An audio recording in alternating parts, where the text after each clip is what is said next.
आरोग्य शिबिरामध्ये आलेले सगळे आज जे वैद्यकीय मदत घेण्यासाठी आलेले या भागातील सर्व बांधव भगिनी, खरं म्हणजे माझ्या लाडक्या बहिणी पण आहेत तिकडे, लाडके भाऊ आहेत आणि लाडके ज्येष्ठ आहेत, लाडके शेतकरी आहेत, या सगळ्यांचं मनापासून मी स्वागत करतो। आणि या ठिकाणी संपूर्ण राज्यामध्ये या ठिकाणी अशी महाआरोग्य शिबिरं सुरू आहेत आणि म्हणून आज आपण पाहतोय की आरोग्य वैद्यकीय कक्ष आणि या महाराष्ट्रामध्ये जे गेल्या 2.5 वर्षामध्ये आरोग्य क्षेत्रामध्ये केलेलं काम आपल्याला सगळ्यांना माहीत आहे। मला आठवतंय की मुख्यमंत्री सहायता निधीमधून आपण किती पैसे दिले? 450 कोटी रुपये, 450 कोटी रुपये आपण 2.5 वर्षात दिले आणि जवळपास हजारो रुग्णांचे प्राण वाचवण्याचं काम आपल्या मुख्यमंत्री सहायता निधीतून दिलेल्या पैशाने झाले।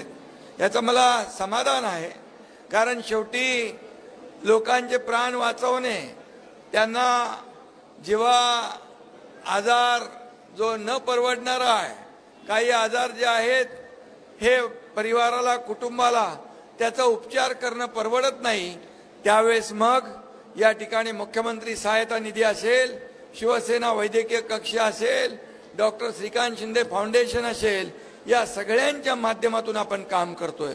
बापू, ठाण्याला लहान मुलांच्या हृदयाला छिद्र असतात, त्यांचे ऑपरेशन आपण किती हजार केले? 5,000 पेक्षा अधिक छोट्या मुलांचे बच्चूचे हृदयाची शस्त्रक्रिया मोफत आपण ठाण्याच्या ज्युपिटर हॉस्पिटलमध्ये केली। कॉक्लिअर इम्प्लांट लोकांना बसवलं, ते न परवडणार आहे। बायपास सर्जरी, एंजिओग्राफी, एंजिओप्लास्टी अशा अनेक सर्जरी आपण डोळ्याचे ऑपरेशन मोफत करण्याचं काम केलं। आणि म्हणून हा वैद्यकीय कक्ष जो आहे मंगेश चिवटे यांच्या नेतृत्वाखाली संपूर्ण महाराष्ट्रभर प्रत्येक जिल्ह्यामध्ये या ठिकाणी गेलेला आहे आणि म्हणून किती शेकडो ॲम्ब्युलन्स आपण या ठिकाणी जिल्ह्यात दिल्यात। आणखी बऱ्याच लोकांच्या मागण्या येत आहेत। सांगोल्याला पण दिले का? अजून पाहिजे का? कारण मोठा आहे ना आपलं सांगोला, त्यामुळे तुमच्या जिल्ह्यात 5 म्हणजे मंगेश चिवटेचा भाव आहे म्हणून हे पार्सलिटी आहे इकडे। आणि म्हणून मी आपल्याला सांगतो, जिथं रुग्णवाहिकेची आवश्यकता भासेल दुर्गम भागामध्ये, तिथे रुग्णवाहिका शिवसेनेच्या वतीने दिली जाईल आणि लोकांचा जीव वाचवला जाईल। आणि म्हणून आपण दिव्यांगांना देखील मोफत हात, कृत्रिम हात आहे, पाय आहे, जे काही अवयव आहेत ते देण्याचं काम देखील गेल्या अनेक वर्षापासून करतो। आणि म्हणून आज या आरोग्य शिबिरामध्ये मी आपल्या सगळ्यांना मनापासून शुभेच्छा देतो। खरं म्हणजे सगळ्यांची तब्येत उत्तम राहिली पाहिजे, चांगली राहिली पाहिजे, अशी कुठलाही आजार होऊ नये अशी माझी भावना आहे। परंतु आजार झाल्यानंतर त्याला ट्रीटमेंट झाली पाहिजे, यासाठी सरकारने देखील, मी मुख्यमंत्री असताना 1.5 लाख रुपये महात्मा ज्योतिबा फुले योजनेत होते, 1.5 लाखाचे 5 लाख रुपये आपण केले आणि त्याच्यातल्या सगळ्या अटी शर्ती काढून टाकल्या।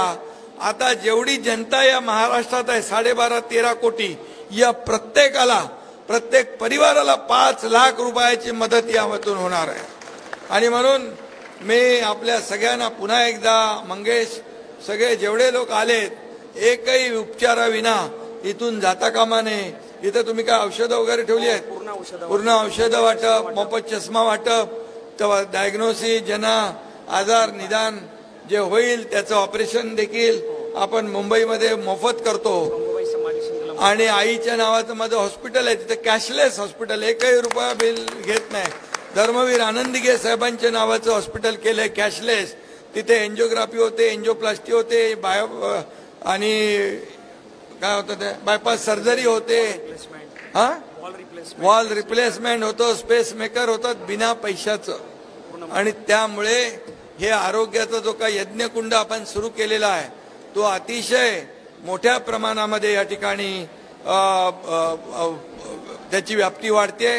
सगळ्यांना मनापासून शुभेच्छा। येताना बघितलं उष्णता खूप आहे बापू, आणि म्हणून उष्णतेची लाट आहे, उन्हामध्ये डोक्यावर काय घेतल्याशिवाय फिरू नका